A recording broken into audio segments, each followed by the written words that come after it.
Hey, Arcturus here. Today, we're looking at Darth Maul's Sith Infiltrator from LEGO Star Wars. This is set 75383 and comes with 640 pieces. This set also comes with minifigures for Darth Maul, Qui-Gon Jinn, and Anakin Skywalker. You also get a 25th LEGO Star Wars Anniversary figure for Saw Gerrera. And we'll look at those figures after we look at the ship. Before we continue, please like and subscribe. So, move this box out of the way and let's take a look at this ship. So, here we have the main ship. You have the spring launchers here in the front, which are tied to these here, and you can fire either one. I'll set it there. Fire one, and then fire two. And these kind of tuck down whenever they're not in. And then you can just reload it here from the front, and you can see it's very faint, but that piece will just pop up a little bit, which is very clever. I think sometimes you have to like flick the back of these things to launch them, and in this case it's a very nicely built mechanism into the ship. Really reminds me of how the ship fired in Battlefront. Next up, let's take a quick look. If I don't launch these up myself, that would be helpful. So we also have some landing gear here in the front, and those can just fold up and tuck nicely underneath the front of the ship so you don't even see them. If you're playing with it, you have foldable wings here, and these are not freely floating, but they're the notched set, so they can kind of be set at whatever angle you wish. So if you wish it to be open like this, you can have them like that easily. You could have them go a little more out if you wanted to, or have them be somewhat set inside at the notched to fire that way. Now we have a nicely printed piece here for the top, which then opens up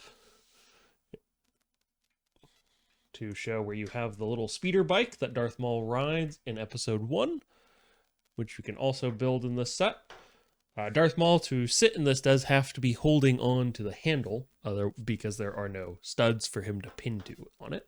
And you have a little cockpit that he can sit in, some engines here, and some red bricks there to kind of give it some extra, and that just closes right back up.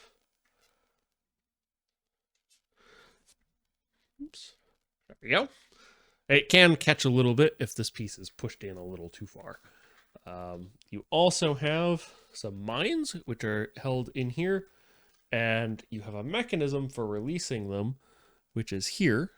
So if we press this, then this bottom piece can open. I'm not sure how best to... There we go. That's how we'll do it. It looks like only one fell out. And then it just pops open, so you can kind of just close it pretty easily. Otherwise, it just folds down all the way. And that makes really clever use of one of those squishy crosshair pieces that kind of fold in there to hold it in place so it can actually be forced closed, and then you can still move it.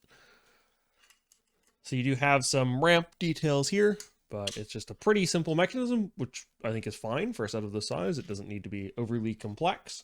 Then you can reload in here and just put in more of these little bombs in there to use in your playset, and then it closes up and you have a very nice sealed front part. Put this last one back in. It'll catch. There we go. And there you have it. That's pretty much the main portion. You have some nice bent pieces here to kind of give some cabling look, a nice side profile to the ship. This was a very nice build, especially for the size and price point. I think it's quite nice. And then you also do get some minifigures with it. So you do get some minifigures with it, and of course lightsaber parts for them as well. So we'll take a look at Darth Maul first, as he's pretty detailed. It's the typical Darth Maul headpiece that just kind of sits on top with the Zabrak spikes for him. And then some nice details on his torso and legs in gray. To kind of, since he wears that all black outfit, it does help distinguish stuff, and it does help distinguish those features on his minifigure. And then you also have some gray there on the back and his dual-sided lightsaber. And if you'd like, you can also have him attached to the speeder bike, although it does take rotating his... All right, so you can also have him sit here on the speeder bike, and it is a little difficult to have him have his sword, but it doesn't quite, because it's the double-sided, it's a little difficult because it does bump into that bar piece there. But you can't have it kind of like that or across his chest going, and he doesn't seem to want to sit, and that may just be I've put his arm a little too close there. I did try to wiggle him around, but it does disconnect there. But it is a pretty small... There we go, that's a little better. It doesn't seem to want to sit all the way. And the legs on this minifigure are fairly stiff. So it could just be it needs to be moved a little bit more to have that sit a little better. And I'll fiddle with that later. See if I can't get a better seat on it. So up next we have the young Anakin Skywalker. In his typical fashion, you have his sand attire, the smiling face and kind of surprised face there, and then some detailed pouches on the back. It seems pretty accurate to the movie, so it's like a pretty solid figure in that case.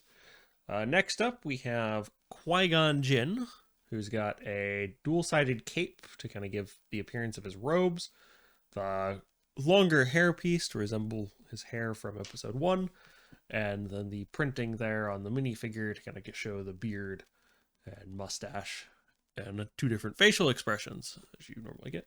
The cloak on this one was a little different. It's like a piece of felt almost, where it's not just the thin fabric, but it's also got this kind of fuzzy section, I guess, to make it sit properly on both sides of Qui-Gon Jinn.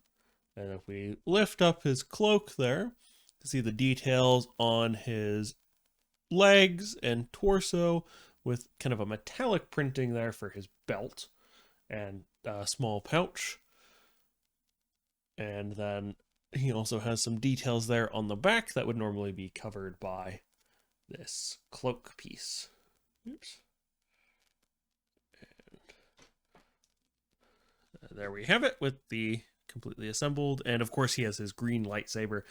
The cloak does seem to billow upward a little bit and does not match what you get on the box art on the back, which is a little strange.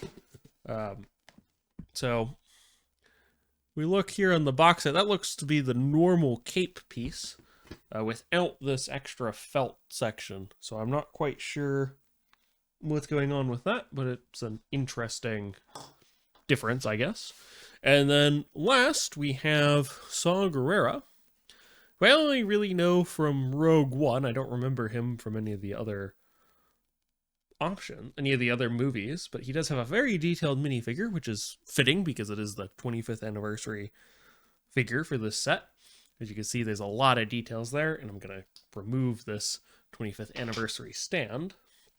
So we can see he's got that armor plating there with its own details printed on it that match up quite nicely with his torso. And he has his own leg details. The one leg that I believe is supposed to be bionic is replaced with like a metal foot there. And then on the other side, you have 2 lines as opposed to the silver, which is nicely detailed, I think. And he does have one hand that's silver, as opposed to his normal human hand there. And then he has a special cape, which is the typical cape style. None of that felt on the back there. And it's got this nice red printed design on it to resemble what he had, I believe, in Rogue One. And then, of course, he has a hairpiece as well, and some back printing. And he does have 2 face prints, as we kind of expect from Lego with these hair pieces that cover the back of the head. You do expect the 2 leg prints. I'll just lift this up so we can get a better look there at the back. And then here at the front. And then you build a kind of staff for him. And it's very similar to what you would put a lightsaber into, except this bottom portion is actually squared off.